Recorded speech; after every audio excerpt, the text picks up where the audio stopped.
हरे कृष्णा साथियों, मेरा नाम है निखिल और आप देख रहे हो मेरा चैनल CA विद निखिल। आज मैं शेयर करूंगा आपके साथ अपनी strategy of how I scored 69 marks in advance accounting. So let's start. So first of all, सबसे फेमस क्वेश्चन, जो मोस्ट आस्क्ड क्वेश्चन जो लोग पूछते हैं कि किसकी क्लासेस आपने ली थी। तो देखो, मैंने प्रवीण शर्मा सर की क्लासेस ली थी, बट मैंने क्लासेस परचेज़ नहीं करी थी। यूट्यूब पर क्लासेस बहुत पुरानी उनकी कुछ वीडियोस थी जो फ्री ऑफ कॉस्ट अवेलेबल थी, ऑलमोस्ट पूरे सिलेबस की। सो मैंने वहीं से उनकी क्लासेस देखी और एक अपना सीनियर से मैंने उनकी बुक ले ली थी, प्रवीण शर्मा सर की। उस बुक के साथ मैं पढ़ता था और वीडियो यूट्यूब पे देखता था। तो मेन क्वेश्चन जो होता है वो तो आंसर हो गया किसकी क्लासेस ली, लेकिन पढ़ाई किस तरीके से करी, क्या स्ट्रैटेजी बनाई, क्या मॉक टेस्ट सॉल्व किए, क्या RTP सॉल्व करी, कितने रिविजन्स किए, कैसे पढ़ते थे। तो सबसे पहली बात आपको बता दूं, मैंने एक भी मॉक टेस्ट सॉल्व नहीं किया, RTP देखी तक नहीं।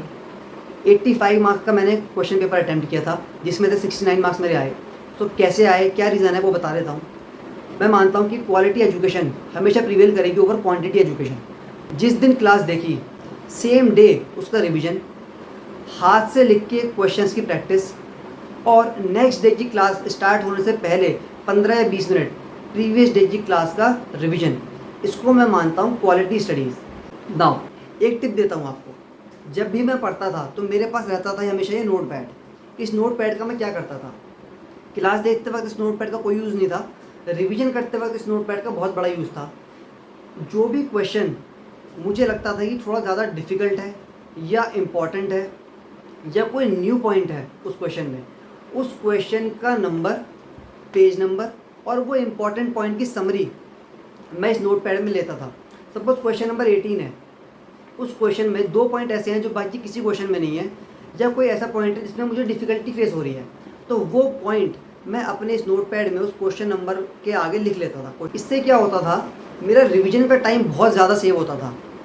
क्योंकि मुझे पता है कि मान लो एक चैप्टर में 25 से 30 क्वेश्चन है, तो 30 क्वेश्चन मैंने कर लिए, लेकिन मुझे पता है 5 क्वेश्चन ऐसे हैं जिनमें मुझे दिक्कत है। ये मुझे कैसे पता, ये नोट पैड खोला, मुझे दिख गया है 5 क्वेश्चन है और इनमें मुझे सिर्फ 2-2 पॉइंट से एक पॉइंट में प्रॉब्लम है, तो मुझे पूरा क्वेश्चन देखने की ज़रूरत नहीं है। मैंने वो पॉइंट पढ़ लिया और मुझे वो क्वेश्चन रिकॉल हो गया और वो पॉइंट भी रिकॉल हो गया। अब अगर वो क्वेश्चन एग्जाम में आ जाता है तो उस एक पॉइंट की वजह से मेरा ना तो कॉन्फिडेंस हिलेगा, ना वो क्वेश्चन ख़राब होगा। तो ये पावर होती है ये नोट पैड की। मैं आप सबको रिकमेंड करूँगा, आप ऐसा एक नोट पैड अपने पास ज़रूर बनाओ या कोई डायरी ले लो, जैसे भी आपको ठीक लगे। इसके अलावा एक और प्रो टिप, जो भी क्वेश्चन मैं सॉल्व करता था, उस क्वेश्चन को सॉल्व करने के बाद ही मैं उसका आंसर चेक करता था। जैसे सपोज एक टेस्ट होता है ना, तो हर एक क्वेश्चन मेरे लिए एक टेस्ट की तरह होता था। पूरा सॉल्व करने के बाद ही मैं उसका आंसर मैच करता था और उसे चेक करता था पूरा स्टेप बाय स्टेप। जो भी गलती मुझे दिखती थी, ठीक है, या ये मैं मिस्टेक रिपीट कर सकता हूँ, मैं अपने नोट्स में ही वहाँ पे एक एरो बना के लिख लेता था, एरिया ऑफ मिस्टेक, ताकि जब मैं सेकंड रिवीजन करूँ तो मुझे वो पॉइंट सबसे पहले नज़र आ जाए कि यहाँ पे मैं गलती कर सकता हूँ या यहाँ पे मैंने गलती की थी। तो अब वो उस पॉइंट पे मेरी नज़र चली गई, तो अब वो मुझे याद रहेगा और वहाँ पे गलती करने के चांसेस मेरे कम होंगे।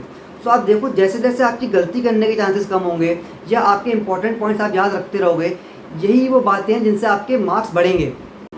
एक और पॉइंट जो मैं ऐड करना चाहूँगा, स्टडी मटेरियल के सारे क्वेश्चंस मैंने बहुत ध्यान से सॉल्व किए थे। मैं साथ में अपनी स्टडी मटेरियल लेकर बैठता था जब भी रिवीजन करता था और देखता था कि स्टडी मटेरियल से कौन कौन से क्वेश्चंस कवर हो गए।